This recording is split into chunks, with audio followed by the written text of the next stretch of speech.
Assalamualaikum warahmatullahi wabarakatuh. Halo semuanya, perkenalkan saya Alia Valentina. Hari ini bersama Sobat Unisba yang tentunya akan menghadirkan cerita-cerita menarik, informatif, dan menginspirasi. Di mana lagi kalau bukan di podcast Unisba Blitar. Nah, hari ini saya kedatangan tamu yang luar biasa, yaitu Kepala UPT PMB Unisba Blitar, Bapak Jalu Sorawicitra, SAP MAP. Dan kita akan mengobrol mengenai kenapa sih harus kuliah di Unisba? Pastinya kepo ya. Mau tahu kelanjutannya? Langsung saja hanya di podcast Unisba Blitar. Baik Sobat Unisba, sudah hadir di studio podcast kita kali ini Bapak Jalu Sorawicitra, SAP MAP. Boleh disapa dong teman-teman yang ada di rumah? Halo teman-teman yang ada di rumah. Ya Rabun, annyeonghaseyo. Oke. Apa kabar nih Pak Jalu? Baik. Ya luar biasa. Alhamdulillah hari ini sehat. Jadi Pak Jalunya apa kesibukannya di bulan-bulan yang ini booming penerimaan mahasiswa baru nih? Kesibukannya apa? Kalau bulan Maret ini ya Alia, kita sedang buka penerimaan mahasiswa baru untuk gelombang 1. Sampai dengan akhir Maret ini. Jadi kalau misalnya ada teman-teman yang lagi nonton nih, pengen daftar di Unisba tanpa tes. Karena gelombang 1 nih gelombang tanpa tes nih. Luar biasa. Bisa langsung daftar sampai dengan bulan Maret ini ya, sampai dengan akhir bulan Maret untuk bisa mendaftar di Unisba tanpa tes. Sangat sibuk ya, karena saya juga pengalaman ikut Pak Jalu di Blitar Expo. Iya benar. Expo itu benar-benar mahasiswa banyak sekali yang antusias mendaftar. Bahkan ada yang udah mendaftar, ini gimana caranya gini. Wah, sangat luar biasa sih. Antusiasme dan animo dari teman-teman lulusan SMA ini saya kira lumayan banget ya. Bukan lumayan lagi, banyak banget. Apalagi kalau di Blitar ini insya Allah menurut data yang kita punya Alia, Unisba ini adalah market leader di Blitar Raya ini. Alhamdulillah. Kenapa sih harus kuliah di Unisba? Oke, kenapa kita harus kuliah di Unisba? Karena yang pertama Alia, dosennya di sini kebanyakan adalah dosen muda. Dosen muda itu kalau sama mahasiswanya tidak terpaut jauh terkait dengan usia ya, tentu saja nanti kalau ngobrol pasti nyambung. Ya, asik juga. Share pengalaman. Update kayak saya misalnya. Update masalah Korea-Koreaan itu. Iya, gue incat. Raso. Terus kemudian yang kedua di Unisba ini ada 21 program studi Alia. 21 program studi di 8 fakultas. Itu dari mulai fakultas teknik, fakultas pertanian peternakan, terus kemudian ada lagi fakultas ekonomi, fakultas hukum, fakultas ilmu sosial dan ilmu politik, lalu kemudian ada lagi fakultas keguruan dan ilmu pendidikan. Itu ya 8 belum sih? Udah 8 belum? Udah kayaknya ya. Iya. Jadi gak bingung-bingung lagi buat mahasiswa, calon mahasiswa ya tentunya yang mau daftar ini, karena di Unisba banyak sekali 8 fakultas ada 21 program studi. Luar biasa. Jadi kalau di Unisba ini ada nggak pengarahan untuk calon mahasiswa yang masih bingung mau di jurusan apa nantinya? Oke. Kalau misalnya teman-teman di luar sana yang kepingin daftar di Unisba terus masih bingung nih mau ngambil jurusan apa, kan gitu biasanya gitu ya.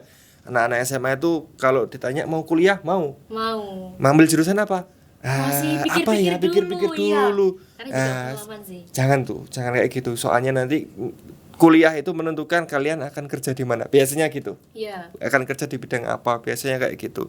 Nah, kalau di Unisba sendiri Alia, kita terutama di unit penerimaan mahasiswa baru itu, nanti kalau misalnya teman-teman mau konsultasi, sangat terbuka sekali kami.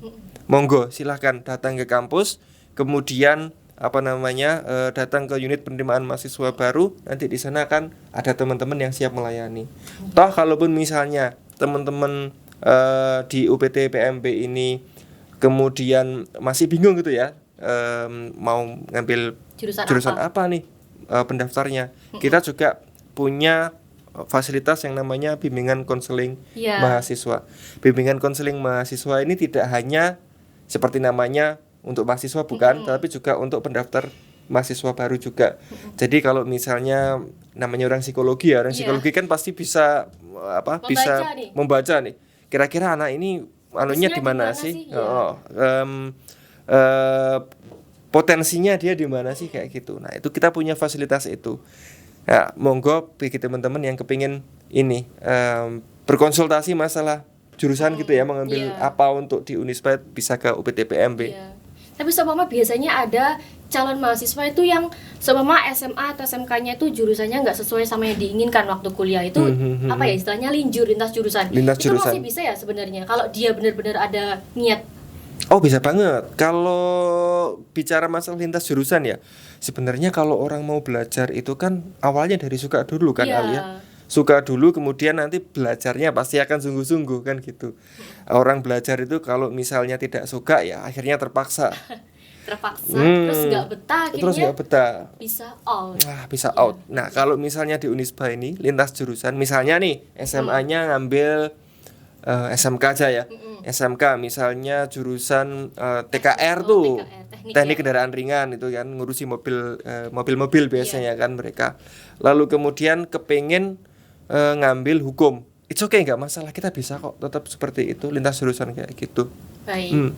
Tadi kita sudah ngomongin banyak prodi dan 8 fakultas yang ada di Unisba. Yes. Terus fasilitas apa sih yang akan didapat nanti oleh calon mahasiswa baru yang ingin masuk ke Unisba? Bisa dijelaskan Pak Jalu? Oke, kalau terkait dengan fasilitas ya, kita di sini memfasilitasi mahasiswa terutama dalam bidang akademik yang dia sedang pelajari.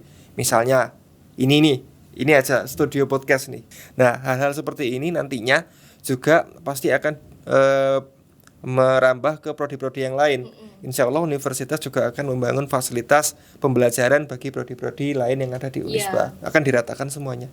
Baik, kemudian kalau tentang beasiswa, itu beasiswa apa aja yang ada di Unisba dan gimana kalau mahasiswa pengen dapat itu caranya gimana? Oke, kalau beasiswa itu ada beberapa ya di Unisba Alia. Yang pertama adalah beasiswa KIP kuliah, yang Alia juga dapat.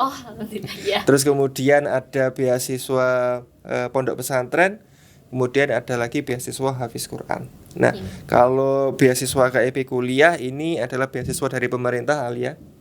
Terus kemudian bagaimana cara mendapatkannya, harus daftar dulu. Tentu saja memenuhi syarat. Daftar dulu di Kemdikbud itu, KIP kuliah Kemdikbud. Lalu kemudian nanti di sana akan dinilai memenuhi syarat atau tidaknya. Lalu kemudian daftar di Unisba. Jika menerima beasiswa KIP kuliah ini, Alia tidak hanya SPP-nya gratis dibayari pemerintah, tapi juga dapat uang saku. Itu yang KIP kuliah. Nah, kalau yang beasiswa pondok pesantren ini kita kebijakan dari Pak Rektor. Beasiswa pondok pesantren itu untuk SPP dan DPP. SPP itu uang yang dibayarkan tiap semester. Kemudian DPP itu adalah uang gedung. Itu semuanya, dua-duanya dipotong 40% sampai dengan 40%. Sampai dengan 40%. Itu yang luar biasa sekali. Itu yang pondok pesantren. Kemudian yang Hafiz Quran, itu nanti ada tesnya tentu saja. Akan dites dulu oleh teman-teman dari lembaga tertentu yang ada di sini, Elpani. Kemudian nanti fasilitas dari beasiswa Hafiz itu bisa dapat potongan SPP dan DPP sampai dengan 70%. Wow. Hampir 100 itu. Hampir 100%. Sampai dengan 70% tergantung dengan hafalannya. Gitu Alia. Kemudian nih, di Unisba kan juga memberi kesempatan ya Pak Jalu kepada calon mahasiswa yang ingin kuliah tapi memiliki keterbatasan waktu. Itu gimana? Lebih jelasnya bisa dijelaskan. Oke, kalau di Unisba itu kan sebenarnya ada 2 program perkuliahan Alia. 2 program perkuliahan. Iya, yang pertama itu kelas reguler pagi, reguler A. Yang kedua reguler B, ini biasanya teman-teman menyebutnya dengan kelas karyawan. Kelas karyawan. Nah, untuk yang reguler pagi ini dia masuk mulai jam 8 pagi itu sampai dengan jam 3 biasanya. 3 sore. Nggak full seperti SMA karena ada jeda-jeda kalau kuliah itu kan. Lalu 1 minggu untuk kelas reguler A, kelas pagi ini, kelas reguler A itu masuk mulai hari Senin sampai dengan hari Jumat. Nah, itu yang kelas reguler atau pagi. Yang kedua ada kelas reguler B atau kelas karyawan Alia.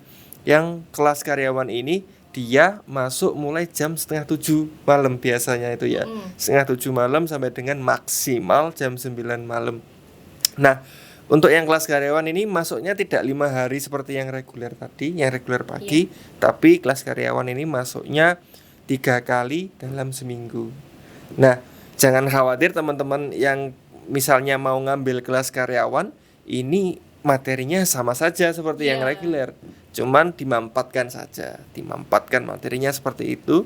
Lalu kemudian ijazahnya juga sama dengan yang reguler pagi. Oh, jadi sama. Sama, nggak ada bedanya. Nggak ada kok di ijazah itu ditulis ijazah reguler pagi, reguler kelas karyawan, nggak ada kayak gitu, sama aja ijazahnya. Betul.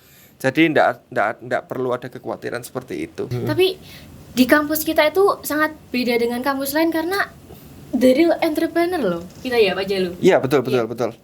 Entrepreneur. Alia tahu nggak entrepreneur itu apa? Wirausaha? Wirausaha. Iya, secara apa ya? Secara asal usul kata memang entrepreneur itu artinya wirausaha. Jadi Unisba Blitar ini sesuai dengan arahan Pak Rektor tidak boleh menambah jumlah antrian pencari kerja. Mahasiswa Unisba Blitar itu juga diarahkan selain dibekali kemampuan akademis yang dipelajari di kelas, juga diarahkan untuk menjadi seorang entrepreneur atau menjadi seorang wirausahawan. Kayak gitu, banyak sekali program-program yang ada di Unisba yang memfasilitasi teman-teman yang ingin berwirausaha. Kayak gitu, Alia. Kalau mau akses tentang lebih lengkapnya tentang fasilitas atau lebih bisa melihat rincian biaya dan prodi lainnya gimana? Oke, kalau misalnya ada teman-teman yang kepingin daftar di Unisba, tapi masih ragu, masih mau cari-cari informasi lebih lanjut dan biasanya gitu ya. Cari-cari ini bayarnya berapa sih? Lokasi kampusnya di mana sih? Fasilitasnya apa aja sih? Bisa langsung mengunjungi website kami di spmb.unisbablitar.ac.id. Mas editor nanti tolong dikasih di bawahnya ya. Di Instagramnya bisa akses di. Kalau misalnya kepingin mengakses media sosial kita, Alia, terutama terkait dengan mahasiswa baru, informasi dan lain sebagainya, bisa mengunjungi media sosial kami, Instagram, Facebook, TikTok di pmb_unisba_blitar. Ya, nanti bisa dicek ya IG maupun di website, nanti bisa banyak sekali informasi yang ada di situ. Yes. Baik, terima kasih untuk Pak Jalu yang sudah menyempatkan waktu untuk hadir di podcast kita kali ini dan memberikan banyak informasi ya tentunya buat calon mahasiswa baru. Ya. Terima kasih Alia atas waktu yang diberikan. Semoga kita bisa bertemu lagi, terutama teman-teman yang lagi nonton di rumah bisa ketemu bimbang-bimbang. Bisa ketemu saya, bisa ketemu Alia. Semoga kita bisa bertemu bersama di Unisba Blitar.